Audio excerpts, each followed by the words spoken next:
مسلم league نون تو اس وقت تقریباً مقابلے سے ہی باہر ہو چکی ہے. پیپلز پارٹی اور پی ٹی آئی کے درمیان مقابلہ ہے، لیکن جو سپورٹ پی ٹی آئی کو اس وقت مل چکی ہے، سب سے فیوریٹ کوئی جماعت ہے LA1 میرپور میں تو وہ پی ٹی آئی ہے. اور میرے نزدیک اس مرتبہ کا الیکشن بھی جو ہے LA1 کا وہ پی ٹی آئی کے امیدوار یعنی کہ اظہر صدیق کے نام ہی رہے گا. دوسرے حلقے کی طرف آتا ہوں ناظرین، میرپور کے LA2 کا ناظرین جو حلقہ ہے یہ ہمیشہ پیپلز پارٹی کا حلقہ رہا ہے، اور اس حلقے میں گزشتہ انتخابات میں بھی پیپلز پارٹی کے جو چودھری مجید صاحب ہیں وہی جیتے تھے. یہاں پر صورتحال کیسے تبدیل ہوئی کہ چودھری مجید صاحب اس مرتبہ الیکشن نہیں لڑ رہے، انہوں نے الیکشن سے دستبرداری کا اعلان کیا ہے، اور انہوں نے وہی موروثی سیاست کو چلاتے ہوئے اپنے بیٹے کو اس مرتبہ آگے کیا ہے، یعنی کہ قاسم مجید وہ پیپلز پارٹی کے اس مرتبہ کے امیدوار ہوں گے، جبکہ پی ٹی آئی کے ظفر انور،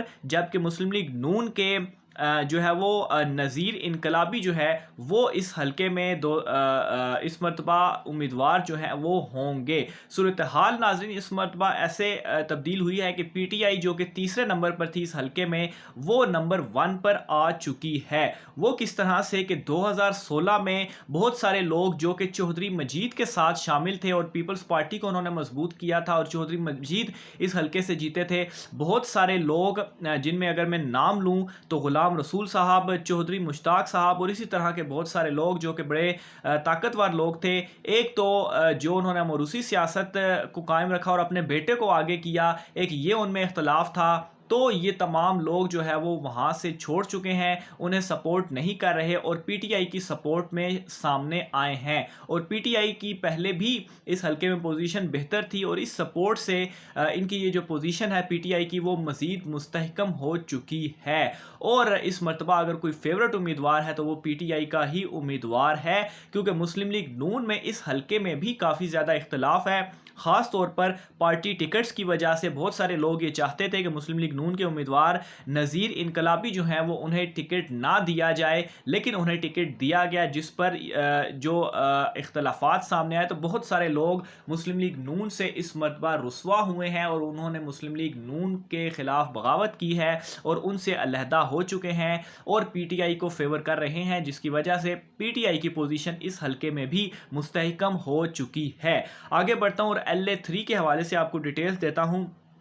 تو یہ جو حلقہ ہے پورے آزاد کشمیر کے جو الیکشنز ہیں ان الیکشنز میں اس حلقے پر تمام نظریں جمی ہوئی ہیں، کیونکہ یہ حلقہ بہت اہم ہے، کیونکہ اس حلقے میں پی ٹی آئی کے آزاد کشمیر کے صدر بیرسٹر سلطان محمود چودھری صاحب جو ہیں وہ الیکشن یہاں پر لڑ رہے ہیں، اور وہ اوبیسلی صدر وزیر اعظم کے بھی امیدوار ہیں، یعنی کہ اگر وہ جیتے ہیں یہاں سے تو آگے وزیر اعظم بھی بنیں گے. تو یہ حلقہ بہت اہم ہونے جا رہا ہے. اور اس حلقے کی اگر میں بات کروں تو اس حلقے میں بیرسٹر سلطان صاحب کا ہی ہمیشہ سے زور رہا ہے، اور گزشتہ انتخابات میں یہاں سے پی ایم ایل این کے رخسار احمد صاحب تو جیتے تھے، لیکن سچویشن یہ ہوئی تھی کہ انہیں سپریم کورٹ سے نااہل قرار دے دیا گیا تھا، جس کی وجہ سے یہاں پر دوبارہ انتخابات ہوئے اور بیرسٹر صاحب جو ہیں رخسار احمد چودھری سعید صاحب جو ہیں وہ تھے، اور وہ پھر نااہل ہوئے مسلم لیگ نون کے امیدوار. اور پھر اس کے بعد بیرسٹر صاحب جو ہیں وہ دوبارہ یہاں پر بائی الیکشن ہوئے، اور وہ جو ہے یہ سیٹ جیت کر اور اپنے نام انہوں نے یہ الیکشن جو ہے وہ کیا تھا، یعنی کہ پہلے سے بھی یہاں پر پی ٹی آئی کا ہی امیدوار ونر ہے، انہی کی یہاں پر حکومت ہے. اور یہ حلقہ اس وجہ سے بھی زیادہ دلچسپ ہے کیونکہ یہاں ہمیشہ سے ہی یا تو اینٹی یا تو پرو بیرسٹر سلطان ووٹ جو ہے وہ رہا ہے. جس طرح سے ہم پیپلز پارٹی کی لیفٹ اور رائٹ کی بات کرتے ہیں تو یہاں پر بھی ہمیشہ ووٹ ایسا رہا ہے یا تو بیرسٹر سلطان کے ساتھ رہا ہے یا ان کے اینٹی رہا ہے، کسی دوسری جماعت کی یہاں پر کبھی فیورٹ جو ہے وہ نہیں رہی. اور جو اینٹی ووٹ رہا ہے وہ اگر کسی دوسری جماعتوں کو ووٹ دے دے تو ٹھیک ہے، لیکن اس مرتبہ جو اینٹی ووٹ ہے وہ بھی تقسیم ہوا ہے، اور وہ تقسیم ہوا ہے مسلم لیگ نون اور پیپلز پارٹی کے درمیان، جس کا سارا جو فائدہ ہے وہ تحریک انصاف کے امیدوار بیرسٹر صاحب کو جو ہے وہ ہوا ہے، اور یہاں پر آلریڈی ان کی حکمرانی تھی. تو نو ڈاؤٹ اس مرتبہ بھی پی ٹی آئی یہ جو LA3 کا حلقہ ہے وہ اپنے نام کرنے میں کامیاب رہے گی. LA4 کی طرف آتا ہوں. آزاد کشمیر میرپور کا یہ جو حلقہ ہے، یہاں پر ناظرین پیپلز پارٹی تو بالکل بھی مضبوط نہیں ہے. یہاں پر اگر مقابلہ ہے تو مسلم لیگ نون اور تحریک انصاف کے درمیان ہے. لیکن یہاں پر بھی میں ایک نام لیتا ہوں جو کہ مسلم لیگ نون کے جو لوگ حمایتی رہے ہیں 2016 میں، جن میں نہری کے بہت سارے لوگ تھے، راجہ نوید اختر صاحب تھے، وہ اس مرتبہ کھل کر پی ٹی آئی کی سپورٹ میں سامنے آ چکے ہیں اور وہ پی ٹی آئی کو سپورٹ کر رہے ہیں، جس کی وجہ سے پی ٹی آئی جو کہ اس حلقے میں پہلے تو نہیں تھی لیکن اب ان کی یہاں پر پوزیشن مستحکم ہو چکی ہے. اور ایک اور بڑا فیکٹ یہ ہے کہ یہ جو حلقہ ہے یہ بھی بیرسٹر سلطان صاحب کا ہی ایریا میں آتا ہے اور ان کے کزن ہی ہیں چودھری ارشد حسین صاحب، جو کہ یہ الیکشن جو ہے وہ لڑ رہے ہیں. دوسری طرف مسلم لیگ نون کے جو امیدوار ہیں وہ رخسار احمد صاحب ہیں.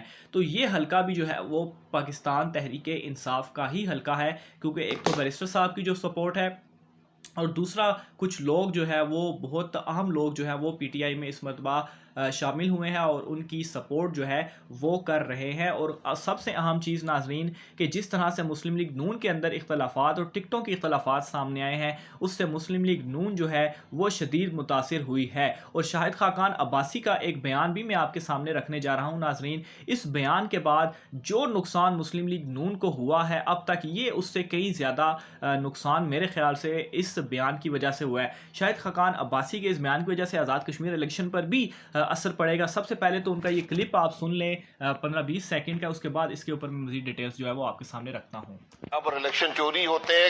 ہمارا وسیع تجربہ ہے الیکشن چوری کرنے میں، ہمارا وسیع تجربہ ہے الیکشن چوری کرنے میں. آپ دیکھیں نا، جب آپ کو نظر آ رہا ہے کہ الیکشن چوری ہوتے ہیں، کیوں ہوتے ہیں، کیسے ہوتے ہیں، یہ ساری دنیا جانتی ہے. آپ 2013 میں چوری کروا کے الیکشن آئے یار، ہر الیکشن چوری ہوا ہے. میں بھی چوری کروایا گا، میرا کیا کر لیں گے آپ؟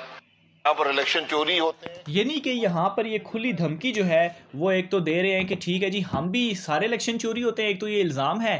اس کے بعد کہتے ہیں ہم بھی 2013 میں الیکشن چوری کر کے آئے تھے، ہمارا کیا بگاڑ لیں گے آپ. تو ناظرین یہ تو اس وقت ذہنی کیفیت ہے مسلم لیگ نون کی کہ وہ اس وقت مینٹلی طور پر اتنے ڈسٹرب ہو چکے ہیں. کپتان نے انہیں اتنا ڈسٹرب کر دیا ہے. اور خاص طور پر یہ جو میں نے آپ کے سامنے صرف میرپور کے 4 حلقے ہیں ان کی سچویشن رکھی ہے اور یہ میں نام لے کر بتائے ہیں. اس سچویشن سے ناظرین آبویسلی مسلم لیگ نون جہاں ان کی حکومت رہی اور اس سچویشن کے بعد ان کا ذہنی توازن تو آبویسلی خراب ہی ہوگا. پھر اس کے بعد جس طرح سے نواز شریف نے شہباز شریف کو سائیڈ لائن کر کے مریم نواز کو سامنے لے کر آئے ہیں، اور مریم نواز جنہیں مطلب ہے کہ جس طرح سے وہ کمپین یہاں پر چلا رہی ہیں تو آبویسلی وہ بھی ایک فلاپ شو ہی ہے.